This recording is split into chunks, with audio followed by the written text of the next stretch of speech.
Hey, Com 105, this is David Weber, your instructor, and I'm making this video to help you crush exams in Com 105. Now, we are currently in week 4, and in week 5, you will have your first Com 105 exam. I will be giving you a study guide this week. You'll use that study guide as the basis for your preparation. If it's not in the study guide, it won't be on the exam. And there is no reason in the world that everybody in the class can't get a B or better. All you have to do is just do what the study guide tells you to do. And so let's go over that whole process in just a little bit of detail in this video. Now, let me get this to screen share because I have some slides I'd like to share with you as well.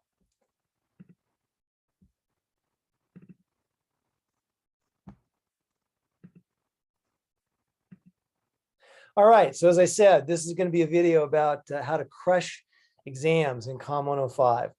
And let's see, let me start by very briefly reacquainting you with Bloom's taxonomy of skills in the cognitive domain. I'm not going to go over this in a lot of detail. This is just to remind you of the vocabulary so I can use it in various parts of this video. So if you remember, we talked about how when you say that you know something, what actually is going on is you are becoming familiar with it at progressively more complex or sophisticated levels of cognition or knowing.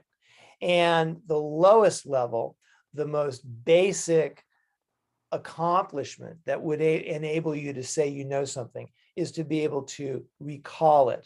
Think about that as regurgitating, it's spitting it back. You may not know what it means, but if you can spit the definition back, if you can spit the steps back that you have to follow in an emergency, whatever it is, if all you can do is just recall, that's something, but it's the lowest order level of knowledge.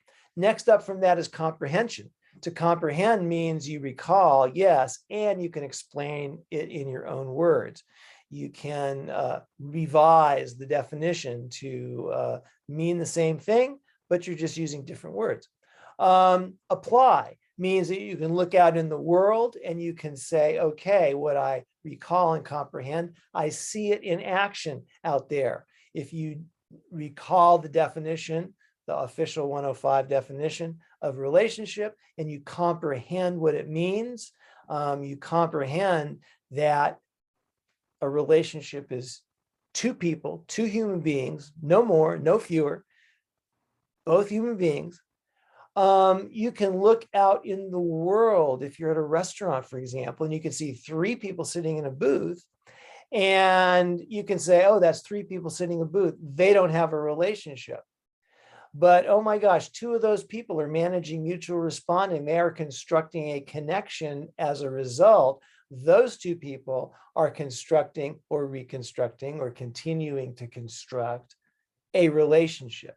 Now what you're doing is you're applying what you know. You saw 3, you knew that wasn't a relationship. Then you saw 2 and you said, oh, but that's a relationship. Analyze means you subdivide a phenomenon into its constituent parts. So if I see a movie, if I analyze the movie, what I'm going to be doing is not just saying, oh, great movie, but I'm going to break it down into its key constituent analytic parts: acting, directing, editing, sound, cinematography, etc. And I'm going to be able to comment intelligently on each of those as it's being performed in the movie. And again, those are higher order skills. By the way, just as a reminder, there are at least 2, depending on whom you talk to, there are at least 2 and possibly 3 higher orders beyond the higher orders of application and analysis. So Bloom's taxonomy is an enduring model, and it's been slightly revised by some to include 7 orders, 7 levels of cognition, but 6 is sort of the classic or the standard. Okay, so now let's take a test item example. And I use this test item because, and you may be surprised to hear this, I've used this test item on a number of Com 105 exams over the last several semesters. And it is one of the most frequently missed test items in the class when I put this on an exam. So if if an exam has 50 test items or 30 test items, this one gets missed by more students more often than most of the others. I don't know why, but that's so. But that's why I'm kind of playing with it here.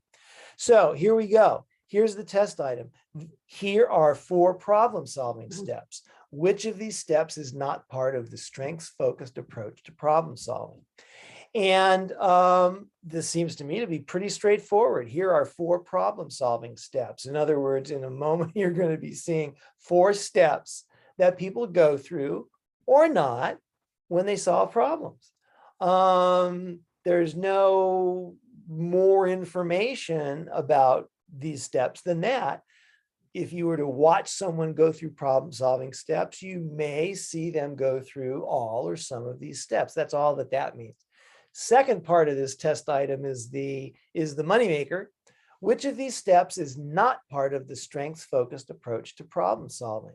So you got these 4 steps, and one of them doesn't belong with the others. One of them is not part of the strength-focused approach to problem solving. So that strikes me as being, on one hand, fairly straightforward. On the other hand, you have to read that second part a little more carefully than you read the first part. Here are 4 problem-solving steps. Okay, got it. Which of these steps is not part of the strengths-focused approach to problem solving? Wait a second, let me read that again. Which of these steps, blah, blah, blah. So yeah, you can't just zip through this particular question, or you probably can't zip through this particular question. And if the entire exam consists of questions, test items that you cannot zip through, that doesn't mean the exam is difficult. That doesn't mean the exam test items are difficult to understand or they're not worded well. It just means they're not easy enough to zip through. They're probably not primarily recall questions. They're probably questions that test for comprehension and application and maybe analysis, which means you can't just rush through them and get them done and move on. You have to engage with most of the test items on COM 105 exams, not because I'm trying to trick you, because I'm not. There are no trick questions in a COM 105 exam, not because the exams are particularly hard, although that's obviously quite subjective. That's going to vary from student to student based on their preparation. But what is going to happen is you're going to find that most of the test items on most of the exams are going to require you to reflect and stick with it for a few moments, and you cannot zip through it. And the fact that you can't is not a bad thing. It's not like I'm doing something wrong as an educator. The idea is to enable you to demonstrate to me as the teacher just how well you know something, so that I can make some adjustments in subsequent lessons that we proceed through in class, lectures, discussions, etc. So, okay, let's look at the 4 steps that are offered in this test item. So it's identify resources to leverage, select evaluation criteria, identify your platform, identify next steps will advance you toward the future perfect. Okay, good. So that's your test item. And again, as I said, for some reason or other, this tends to be difficult for students to get right. Well, okay, so what do you have to know to answer this question correctly? Well, first of all, you have to have either attended class or got the information from someone that there are 2 main approaches to problem solving. We studied this when we talked about the core skills, and we talked about critical thinking and problem solving. And among other things, I presented these 2 fundamental approaches that differ from one another, not 100%. There's maybe 2% overlap or 5%. There's a little bit of overlap, but not much. They're really distinct from one another. And the problem-focused approach, the solution-focused approach, you got to know the steps in each, and that would have been on the study guide. Know the problem-focused approach to problem solving or the standard agenda. Know the solution-focused approach or strengths-focused approach to problem solving. Now, ideally, you knew the steps. There's 6 in the first one, the problem-focused approach. There's 4 in the solution-focused approach. Ideally, you would know all the steps for each of those approaches, ideally. But even if you didn't happen to remember all of them, at the very least, be able to recognize and distinguish between the vocabulary that's distinctive of each step, each approach. At least know that if someone talks about, let's just go back here for a moment, if someone talks about analyze the problem, you know that they are talking about the problem-focused approach to problem solving. And know that if someone is talking about next steps to advance you toward the future perfect, you'll know they're talking about the solution-focused approach to problem solving. So at least know the steps well enough that you can recognize instantly what goes with what if you hear them invoked. And at the very least, remember the keywords for each of the approaches so that the chances are very good that if one of the keywords shows up, you'll know, okay, I think that goes with the problem-focused approach, or I think that goes with the solution-focused approach. So again, this is what you have to know to do well on this exam item, this test item. So here it is again. And let's look at, let's imagine that someone doesn't know all of the steps verbatim. Let's say that someone just kind of, knows keywords and kind of has a sense of which approach, which keywords tend to go with. Again, that's a legitimate way to deal with this test item. Well, here are some keywords in the test item, strengths focused. That tells you that you have to kind of pay attention to what you remember about what is in the strengths focused approach to problem solving, or solution focused approach, because one of the keywords that you got to know is that solution focus is strengths focus. You're focused on strengths that people bring to bear to move from current conditions to desired alternative futures. The other keywords are also in red. Resources, that's a keyword. Evaluation criteria, platform, future perfect.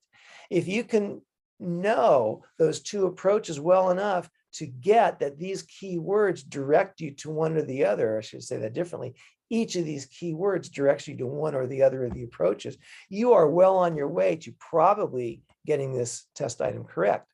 So again, let's go to the slide to get a sense of that. And now let's notice, first of all, a big clue is the word strength focused. That kind of, locks in for you that you have to ideally remember what's on the problem, the solution focus list, at least to the extent that you can recognize something that's not on it. And other response options revolve around certain keywords. So response option A revolved around resources. Response option B revolved around evaluation criteria. C revolved around the word platform. D revolved around future perfect. And here you can see now that C, A, and D are all part of the problem, the solution focused approach to problem solving, or the strengths focused approach. And only B is not on that right-hand slide. So B is the right answer to the test item.